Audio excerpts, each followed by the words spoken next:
Materia Evangelismo, la misión integral, clase 5, Conquistar al perdido, audio 6, los extremangelios. Hay dos evangelios extremos. El evangelio de los Gálatas es un evangelio diferente, caracterizado por el legalismo, y por el otro lado encontramos el evangelio de los Corintios, que era un evangelio diluido, caracterizado por la permisividad. ¿Qué son los extremangelios? Sin duda hay un solo evangelio.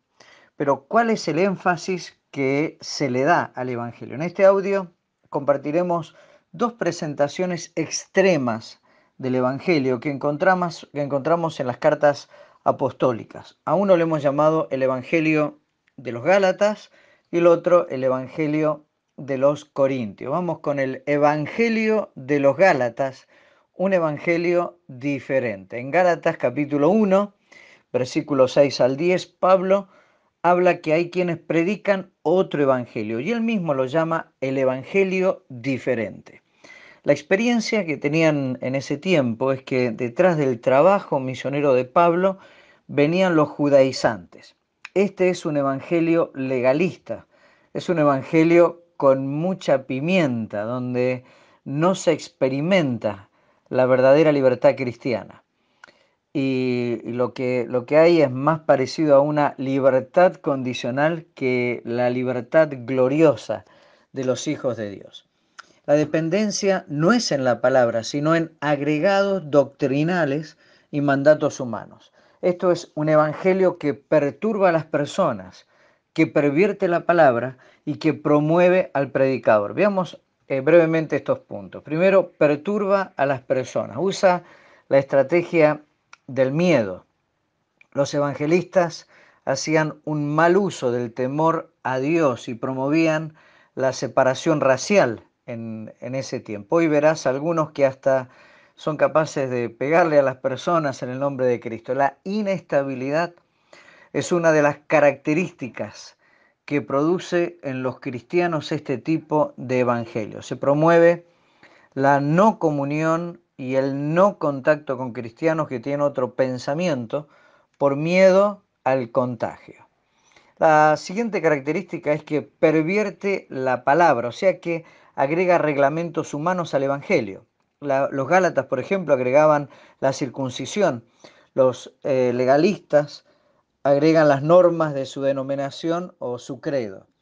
La enseñanza desequilibrante aquí es la pérdida de la salvación. Hay grupos actualmente que a través de las redes sociales han empezado a tener mucho impacto. Uno de ellos, de crecimiento sostenido, está tratando de llevar a los creyentes de nuevo a los rudimentos de la ley. Incluso están popularizando, algunos de ellos, una versión hebrea del Nuevo Testamento, que según dicen es la verdadera versión. Y poco a poco introducen hasta herejías negando la Trinidad, el nacimiento virginal, entre otras doctrinas que son de carácter fundamental.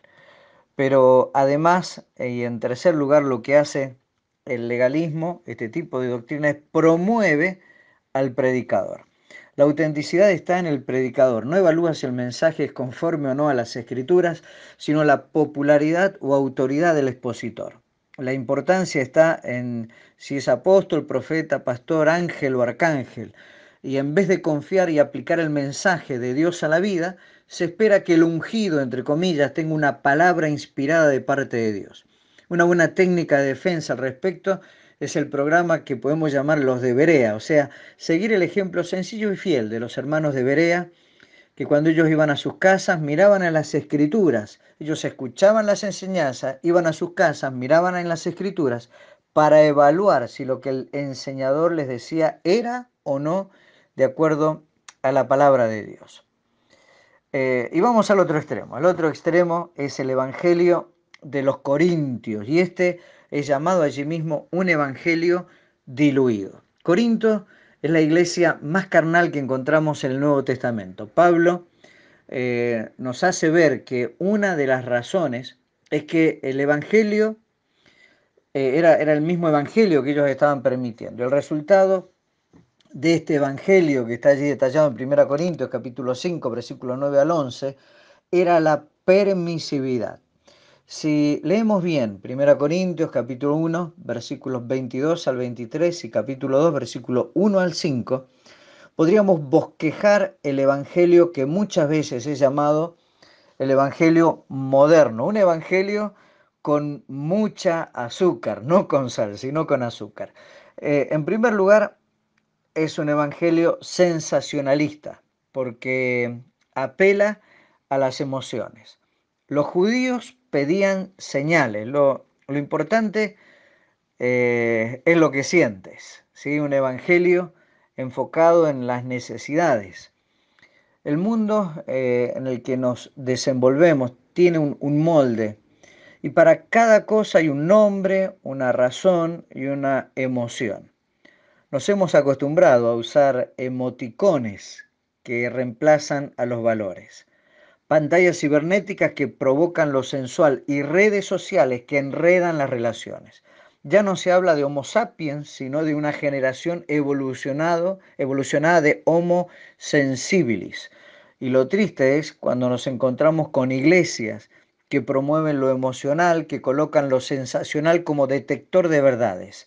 Ellos buscan sentir la presencia de Dios. Y en este experimentar muchas veces se alejan de la verdad inspirada. Pero en segundo lugar es intelectual, esto es, apela a la mente. Los griegos buscaban, allí en Corinto, buscaban sabiduría. Lo importante, decían ellos, es lo que piensas. Este es un evangelio enfocado en la filosofía y detrás de lo emocional va la manera de pensar, las doctrinas que le dan un marco de referencia a las experiencias y a la sensación. Por esto, los corintios llegaron a un extremo donde se jactaban del uso que hacían ellos mismos, del uso que hacían de la gracia, que más que un mal uso era un abuso, permitían el pecado y animaban a disfrutar de la libertad cristiana a tal punto que llegaban a permitir, si miras bien la carta allí a los corintios, permitían el incesto, las peleas legales, la discriminación, la segmentación en grupos en la iglesia y otras variables que fragmentaban el cuerpo de Cristo. Y por último, la otra característica de Corinto era que eran decisionistas, apelaba solo a la voluntad. Lo importante es lo que escoges. Un evangelio enfocado en las decisiones. El evangelio moderno tiene que tener lógicamente un procedimiento humano para evaluar lo espiritual. ¿Cómo sabemos si una persona ha sido regenerada? ¿Qué herramientas o señales dan los que han nacido de nuevo? Las así llamadas decisiones por Cristo, esto es personas que repiten una oración o levantan la mano o dan alguna señal de aprobación, en estas iglesias son muchas veces determinantes para ser salvos. Y en lugar de decir que una persona ha tomado una decisión por Cristo, ya es un sinónimo de conversión, lo cual nada tiene que ver con una señal externa. La conversión no es una señal externa, eh, es un paso que se tiene que dar en el corazón. Quisiéramos detenerlo un poco acá, sino porque no quiero ser mal interpretado. No, no estamos diciendo que está mal preguntar si hay personas que se arrepienten y ponen su fe en Cristo. Tampoco está mal pedir muestras externas o aún marcar en un papel que has orado o consciente en lo que se está enseñando o predicando. Esto le podemos llamar como señales que nos permiten identificar a personas en las cuales Dios está obrando. Pero cuidado, no podemos manejar la obra del Espíritu Santo.